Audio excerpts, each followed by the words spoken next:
Nul n'est prophète en son pays. Une relecture pertinente et impertinente des évangiles en 8 épisodes. Proposé par Denis Moreau, avec le concours de Radio Notre-Dame, des éditions du Seuil et des librairies La Procure. Épisode 3. Reconnaître l'arbre à ses fruits. Jésus disait : Gardez-vous des faux prophètes qui viennent à vous vêtus en brebis, mais qui au-dedans sont des loups rapaces. C'est à leurs fruits que vous les reconnaîtrez.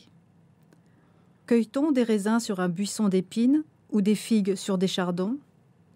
Ainsi, tout bon arbre produit de bons fruits, mais l'arbre malade produit de mauvais fruits. Un bon arbre ne peut pas porter de mauvais fruits, ni un arbre malade porter de bons fruits.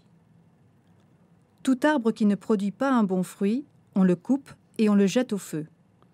Ainsi donc, c'est à leurs fruits que vous les reconnaîtrez. En Matthieu, chapitre 7, versets 15 à 20. Ces textes présentent Jésus en train de reprendre, en juif fin connaisseur des Écritures saintes qu'il était, un thème déjà présent dans l'Ancien Testament. Au livre du Siracide, aussi nommé livre de Ben Sirac le Sage ou Ecclésiastique, au chapitre 27, on trouve en effet : Le fruit de l'arbre manifeste le champ où on l'a cultivé, et de même la parole fait connaître les sentiments du cœur de l'homme. Ne loue personne avant qu'il ait parlé. C'est là, en effet, que s'éprouvent les hommes. Dire qu'on reconnaît l'arbre à ses fruits, c'est estimer qu'il faut juger de la valeur d'une personne d'après la valeur de ses œuvres, et non en fonction de ses intentions secrètes ou proclamées, et plus généralement de celle d'une cause d'après ses effets et résultats. Négativement, c'est une phrase qu'on peut opposer pour faire vaciller leur bonne conscience à toutes les personnes qui, ayant commis une erreur ou une faute, protestent de la droiture de leurs intentions ou de leur rectitude morale sur le mode du « je ne l'ai pas fait exprès », « j'ai dit une bêtise, mais j'étais sincère, authentique », « j'ai commis une faute, mais au fond, je suis quelqu'un de bien ». Symétriquement, et de façon plus positive, cette phrase peut aussi servir à diagnostiquer la présence d'un bon fond chez quelqu'un qu'on aurait tendance à critiquer, mais dont on reconnaît qu'il a accompli des actes louables. En un sens, Jésus renvoie ici dos à dos deux camps qui s'opposent classiquement en philosophie, les intentionnalistes et les conséquentialistes. Les premiers, dont Emmanuel Kant est un éminent représentant, estiment que toute la valeur morale d'une action réside dans l'intention de celui qui l'accomplit, indépendamment de son résultat. Si, par exemple, je me montre blessant vis-à-vis de quelqu'un en ayant voulu lui faire un compliment, l'intentionnaliste estimera que j'ai, malgré tout, bien agi. Comme son nom l'indique, le conséquentialiste place, lui, la valeur morale de l'action dans ses résultats ou conséquences prévisibles, indépendamment de l'intention qui y a présidé. Si, par exemple, désirant proférer un mensonge, je me trompe et dis la vérité, le conséquentialiste jugera que j'ai bien agi. Jésus, lui, concède au conséquentialiste que la bonté morale d'une personne se manifeste avant tout dans ses actes, mais il estime aussi qu'il existe une forme d'homogénéité, de continuité entre la valeur morale de cette personne et celle de ses actes, la première étant exprimée, manifestée, de façon cohérente par les seconds. Dans ses lettres, saint Paul donne des précisions sur ces fruits qui permettent de juger de la valeur d'un arbre.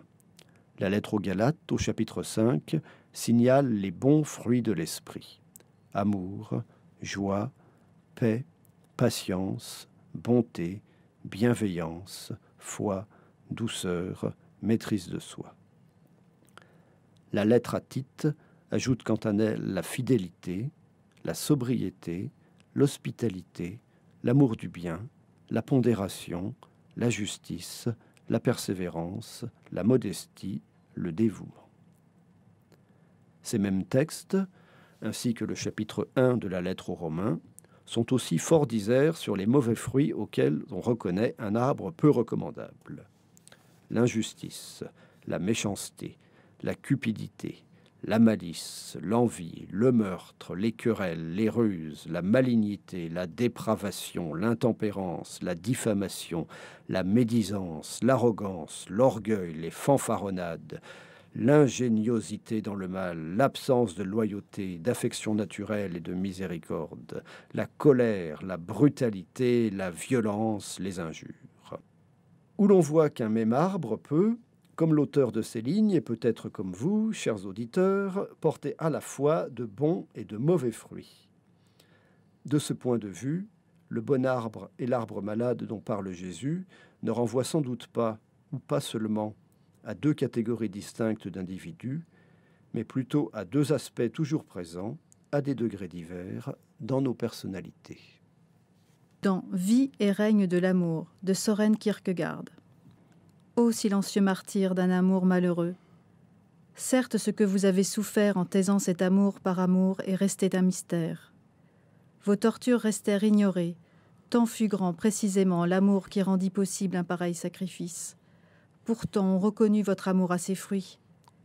Bien plus, ces fruits furent peut-être les plus précieux justement du fait qu'ils mûrirent dans l'ardeur silencieuse d'une douleur secrète.